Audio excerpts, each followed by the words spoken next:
Step 2. Research growth zones. Look for population growth above national average government infrastructure plans expanding suburbs. Step 3. Start small but intentional one plot. One decision, one shift.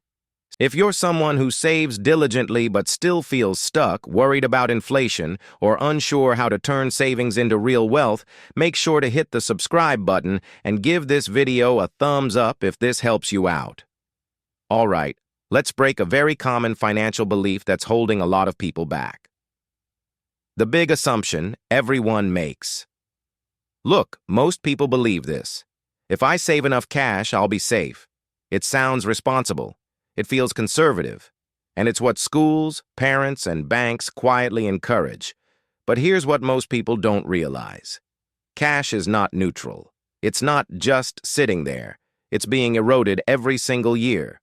According to the U.S. Bureau of Labor Statistics, average inflation over the last 30 years has been about 3% annually. Some years it's higher, some lower, but it compounds.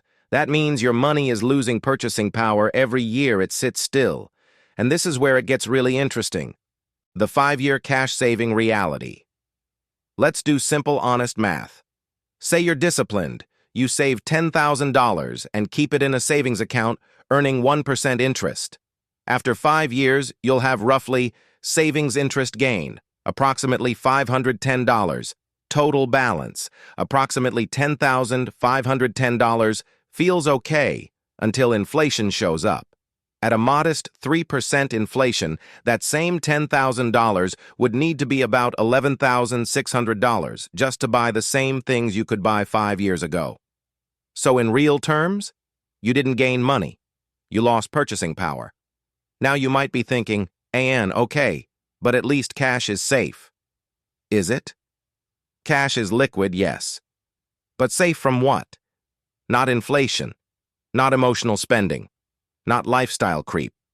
Which brings us to psychology. The psychology of cash. Here's the uncomfortable truth. Cash feels spendable. When money is visible, accessible, and easy to move, our brain categorizes it as available. Behavioral economists call this mental accounting. Your brain says, it's just sitting there. I can use a little. That's why studies from the Federal Reserve show that over 60% of people dip into long-term savings within 3 to 5 years, usually for non-emergencies. Cash doesn't just lose value to inflation. It leaks, slowly, quietly, socially. Now compare that to land. What land does differently? Land does 3 powerful things cash cannot. 1, it's finite. They're not making more land near growing cities. 2, it's illiquid by design. You can't accidentally spend land. 3, it benefits from growth you didn't create: population growth, infrastructure, urban expansion. Here's what most people don't realize. Land captures progress automatically. You don't have to build on it. You don't have to manage tenants. You just need to own it in the right place. 5-year land ownership math. Let's compare apples to apples. You take that same $10,000 and buy a small plot of land on the outskirts of a growing city. Nothing fancy. No development, just land. According to multiple real estate studies, including data from FHFA and regional land surveys, land in growth corridors has historically appreciated 5 to 10% annually, sometimes more when infrastructure arrives. Let's be conservative. Scenario: 6% annual land appreciation. After 5 years, $10,000 to approximately $13,400. That's a 34% increase, not including leverage opportunities or rezoning upside. And unlike cash, inflation helps land. Population growth helps land. Infrastructure helps land. This is where it gets really interesting. Why land wins psychologically. Land forces patience, and patience is the hidden trait of wealth. When your money is locked into a physical asset, you don't panic sell, you don't impulse spend, you don't borrow from yourself. Land trains long-term thinking.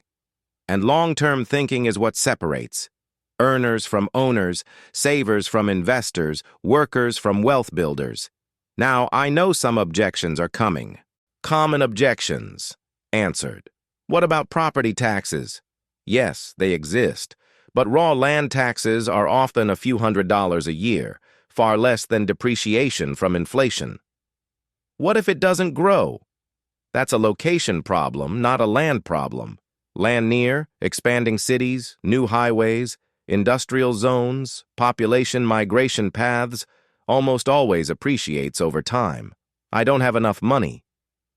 You don't need a big plot. You need a strategic one. Many people start with smaller parcels, joint ownership, long-term payment plans. The key is starting. Story: cash versus land. Let me tell you a real pattern I've seen. Two people, same income, same discipline. Person A saves cash for 5 years. Person B buys land and holds. After 5 years, Person A feels cautious, uncertain, still waiting. Person B has options: sell, leverage, hold, develop.